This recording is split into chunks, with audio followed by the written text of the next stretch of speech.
¿Te das cuenta? Siempre que lanzo esta manzana, vuelve a caer. Puedo lanzarla cuantas veces quiera. La ley de la gravedad es muy sencilla, pero se cumple siempre. La fuerza de la gravedad entre dos cuerpos es proporcional a la distancia que los separa al cuadrado. Es decir, elevado a 2. ¿Por qué 2? ¿Por qué no 3? ¿O 2,5? ¿O 2,786? ¿Por qué es exactamente 2?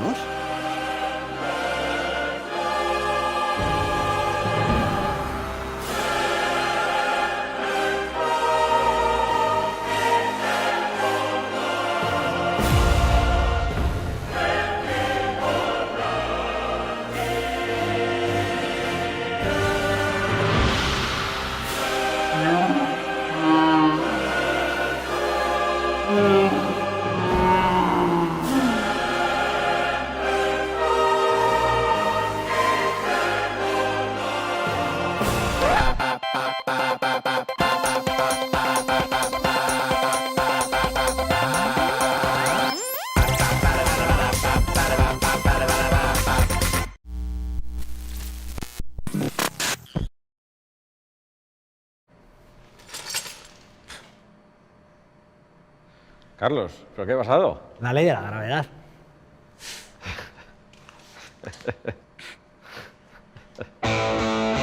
Identification of the critical wetland responsible for the fragmentation of ductile rings expanding at very high straight rates. Na na na na na na na na na na na na na. Me encanta el olor de napal por la mañana. ¿Estará bien? Sí, no te preocupes. Sabes, es que le he contado que aquí estáis trabajando con impresión 3D, que es una tecnología que se está desarrollando ahora, que está empezando a llegar a las casas, y él está buscando a ver si se puede imprimir su taza. Sí, la verdad es que la impresión 3D, al final, lo que está haciendo es reducir los costes de fabricación, de estructuras, de objetos, de todo lo que uno pueda fabricar, en el fondo. Hacer la fabricación mucho más flexible y mucho más local. De hecho, la gente dice, o muchos de nosotros creemos, que esto es equivalente a una tercera revolución industrial.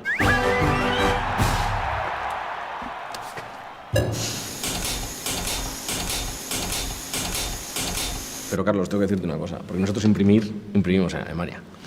Sí, no te preocupes, si es para que se entretenga un rato.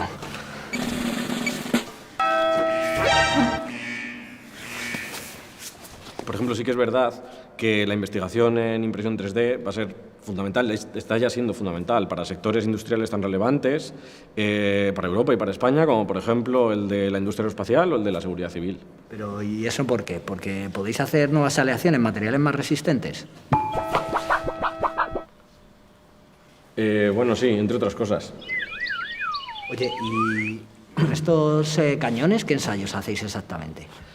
Bueno, el objetivo que tenemos en esta investigación es demostrar que bajo solicitación dinámica los microvacíos, que son intrínsecos a los materiales impresos, porque se forman durante el proceso de impresión, no reducen las propiedades mecánicas de estos materiales. Y esto lo vamos a demostrar, o lo queremos demostrar, haciendo simulaciones numéricas por ordenador y ensayos experimentales aquí en el laboratorio, donde, fragmentando este tipo de materiales impresos, seamos capaces de seguir, de analizar, de estudiar cuál es la propagación de la fisura, de las fisuras, de los fragmentos en este tipo de materiales. O sea que, a pesar de que durante la impresión se van a generar una serie de microvacíos, no van a reducir las propiedades mecánicas del material. Esa es la idea, sí. José Antonio Wins.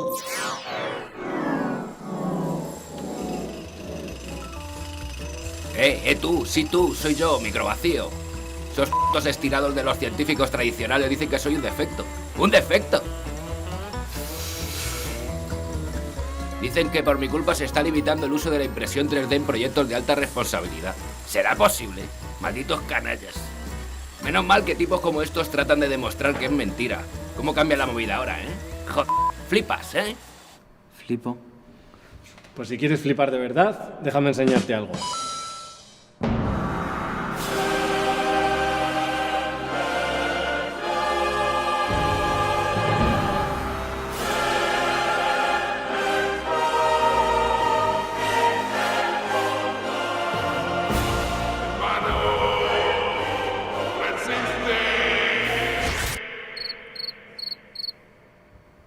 Ahora entiendo por qué son tan importantes estos experimentos que hacéis. Sí, Carlos, pero vayamos más allá. Para nosotros lo más interesante es que estamos ante un cambio de paradigma. Estamos revisando teorías comúnmente aceptadas que ahora quizás seamos capaces de demostrar que son erróneas. Revisando verdades que hasta ahora parecían intocables. Pero, verdades intocables, paradigmas, impactos... Pero ¿esto qué es? ¿Mi taza? ¿Y mi taza? Edu. Los sentidos pueden engañarnos, pero los científicos contamos con una herramienta que nunca falla. Siri. Las matemáticas. Ah, claro, sí. El lenguaje en el que está escrito el universo, y gracias a ellas podemos alcanzar verdades absolutas. Tu mirada es demasiado estrecha, pequeño gran saltamontes. Abre tu mente. Las matemáticas pueden mostrarnos la realidad mucho mejor que nuestros sentidos. ¿Te parece sorprendente que podamos descubrir las leyes que rigen el universo? Pues hay algo mucho más sorprendente, y es que existan esas leyes. Leyes universales, que se cumplen siempre, y además son lo suficientemente sencillas para que unos seres insignificantes que vivimos en un rincón de la galaxia seamos capaces de comprenderlas.